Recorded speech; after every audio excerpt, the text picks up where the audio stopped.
اگر آپ کو ایمان اور یقین حاصل ہو تو پھر دعا کریں اللہ اس پر استقامت عطا فرمائے، پھر اس پہ ڈٹ جائے۔ نبی پاک صلی اللہ علیہ وسلم نے فرمایا میں اس بات کا خوف نہیں کرتا کہ میری امت کمزور ہو جائے گی، اس بات کا ڈر نہیں کہ پیسے ختم ہو جائیں گے، نہ یہ خوف ہے کہ بھوکی مرے گی۔ حضور کس بات کا خوف ہے؟ تو نبی پاک نے فرمایا خوف یہ ہے کہ ان کا یقین کمزور ہو جائے گا۔ یاد رکھیں اگر اعتبار نہ ہو تو گھر نہیں چلتا، تو اگر اللہ رسول پر یقین کامل نہ ہو تو پھر بندہ مسجد نہیں آ سکتا، پھر اس کا دین نہیں چلتا، پھر اس کے لیے مشکل ہے نماز، پھر اس کے لیے مشکل ہے راہ خدا میں خرچ کرنا۔ میرے نبی پاک نے فرمایا یوں نہ کہا کر کہ یا اللہ چاہے تو دے چاہے تو نہ دے، جب مالک سے مانگ تو کہا کر یا اللہ تجھی سے مانگنا ہے، میں لے کے اٹھوں گا، تو مجھے دے گا۔ فرمایا جتنا تیرا یقین کامل ہوگا اتنا ہی اللہ تجھے جھولی بھر کے عطا فرمائے گا۔ کمزور سا مسلمان، لڑکھڑاتا سا مسلمان دیکھتا ہوں کرتا ہوں، اور یہ بھی نہ دیکھا کریں بھائی ایمان یقین کو استقامت کے درجے پہ لیں، یہ نہ دیکھا کریں کہ وہ کیسے دے گا، وہ کسی وسیلے کا محتاج نہیں ہے، وسیلے کو پسند کرتا ہے، پر وسیلے کا محتاج وہ بغیر وسیلے کے بھی دے دیتا ہے۔ ہر آدمی ماں باپ کے ذریعے پیدا ہوتا ہے، اگر پیدا کرنا چاہے تو جناب عیسیٰ کو بغیر باپ کے پیدا کر دیتا ہے، اگر پیدا کرنا چاہے تو حضرت آدم کو بغیر ماں اور باپ کے پیدا کر دیتا ہے۔ جب یقین رکھیں، یقین، قرآن مجید پڑھیے،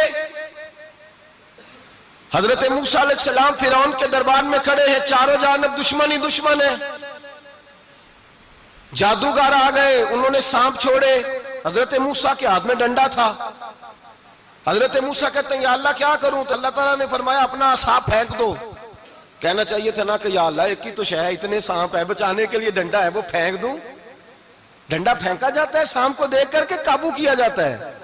یہ میرا اور آپ کا ذوق ہے نا، لیکن انبیاء کرام کا انداز ملاحظہ کیجئے میرے عزیزو۔ اللہ فرماتے ہیں ڈنڈا، اے موسیٰ ڈال دے اپنا عصا، پہلے نہیں فرمایا کہ سانپ بن جائے گا، فرمایا بس تو ڈال دے۔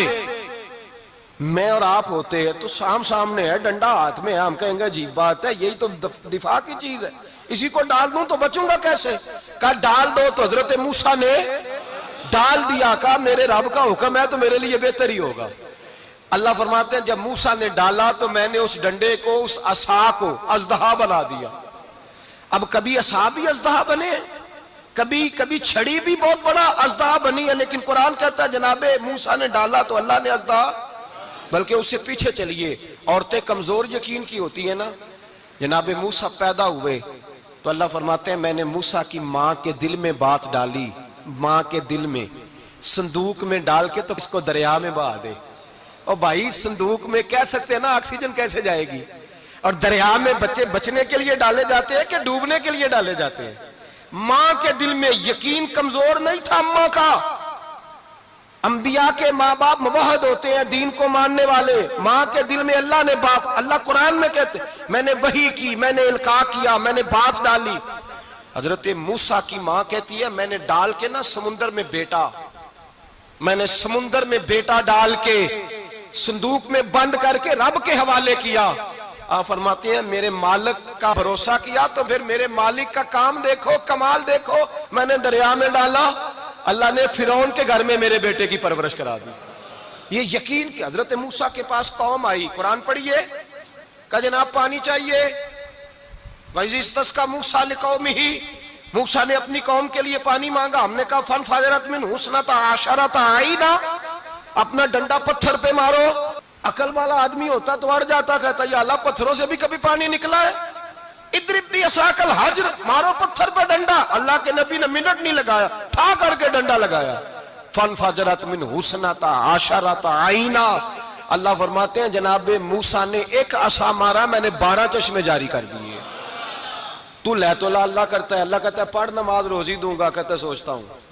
اللہ فرماتا ہے آجا مسجد میں تیرا ہو جاؤں گا، کہتا ہے دیکھتا ہوں۔ رب فرماتا ہے تو میرے محبوب کی غلامی کر، میں تجھے محبوب بنا لوں گا۔ تو کہتا ہے تھوڑا بڑا ہو کے داڑھی رکھنی ہے، ابھی سیانا ہو کے میں ذرا سرٹیفکیٹ لے لوں اسرائیل سے کہ کتنے سالوں کے بعد آئیں گے، پھر شروع کروں گا۔ پروگرام بنا رہا ہے، ابھی تو ارادے میں ہے۔ اللہ کے پیغمبر کا ڈنڈا، اور اس سے زیادہ آگے بات ہو گئی، پیچھے فوج لگی ہوئی ہے فرعون کی، مجمع ہے، ہزاروں لاکھوں کا لشکر لے کے، تلواریں نیزے، فرعون پیچھے، آگے دریا آ گیا۔ حضرت موسیٰ علیہ السلام کھڑے ہیں، اب کدھر جائیں؟ اللہ پاک نے فرمایا مارو ڈنڈا۔ کہاں؟ پانی پہ ڈنڈا مارو۔ اب حضرت موسیٰ علیہ السلام پانی پہ ڈنڈا مارے تو پانی ابھرے گا، اس سے زیادہ کیا ہوگا؟ پہلے پتھر پہ ڈنڈا مروایا تو پانی نکلا، اب پانی پہ ڈنڈا مروایا، فَإِذْ فَرَقْنَا بِكُمُ الْبَحْرَ فَأَنْجَيْنَاكُمْ وَأَغْرَقْنَا آلَ فِرْعَوْنَ۔ اللہ فرماتے ہیں موسیٰ نے پانی پہ ڈنڈا مارا تو میں نے پانی میں رستے بنا دیے۔ ایک جگہ ڈنڈا مارا تو پانی نکل آیا، دوسری جگہ عصا مارا تو پانی خشک ہو گیا، 12 چشمے بن گئے، 12 رستے بن گئے دریا میں سے۔ حضرت موسیٰ علیہ السلام گزر گئے اور اللہ فرماتے ہیں فرعون بھی آیا تو اسے میں نے غرق کر دیا، اور وہ کھڑا دیکھتا ہی رہ گیا کہ بنا کیا ہے۔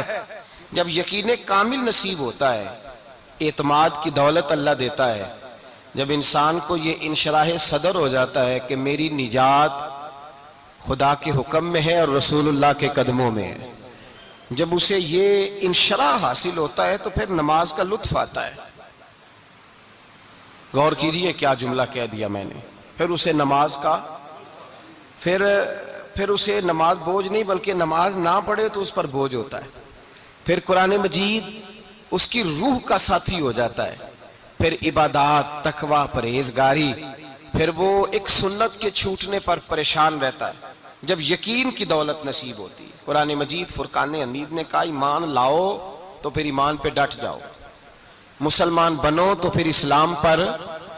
پھر یہ جو کمزوری ہے نا، یہ دیکھتے ہیں، کرتے ہیں، چلتے ہیں، ابھی کل ابھی پرسوں بہانے ہیلے، ابھی میں نماز شروع کرتا ہوں دیکھتا ہوں لا الہ الا اللہ محمد الرسول اللہ صلی اللہ علیہ۔ جب کسی نے کلمہ پڑھا تو اس پر پورا دین ضروری ہے، پورا۔ اب وہ یہ نہیں کہہ سکتا کہ تھوڑا تھوڑا کر کے آؤں گا۔ یقین کی دولت نعمت ہے۔ اللہ پاک قرآن مجید میں فرماتے ہیں ان الذین قالوا ربنا اللہ ثم استقاموا، جنہوں نے کہا کہ اللہ ہمارا رب ہے اور پھر وہ اس پر ڈٹ گئے، پھر اس پر وہ کہا تو ڈٹ گئے، کھڑے ہو گئے، نہیں اللہ ہی رب ہے، اللہ ہی دینے والا، اللہ ہی مالک، اللہ ہی ہمارا رازق ہے، رب ہی ہمارا سب کچھ۔ جب ڈٹ گئے تو فرمایا تتنزل علیہم الملائکہ، پھر میں ان کی مدد کے لیے آسمان سے فرشتوں کا نزول فرمایا کرتا ہوں۔ فرشتے کیا کہتے ہیں؟ اللہ تخافوا ولا تحزنوا، غم نہ کرنا، خوف نہ کھانا، وابشروا بالجنۃ التی کنتم توعدون، ہم تو تمہیں اللہ تبارک و تعالیٰ کی اس جنت کی خوشخبری دینے آئے ہیں جس کا رب نے تمہارے ساتھ وعدہ کیا ہوا ہے۔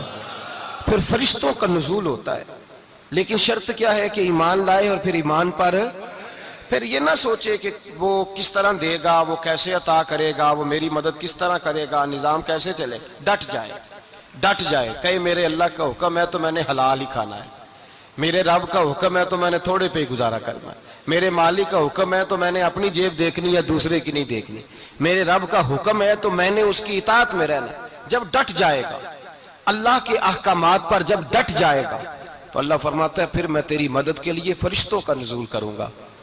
نبی پاک صلی اللہ علیہ وسلم نے فرمایا 2 دولتیں اگر کسی کو اللہ دے دے تو سمجھے اللہ نے اسے دنیا کی سب سے زیادہ دولت عطا فرما دی۔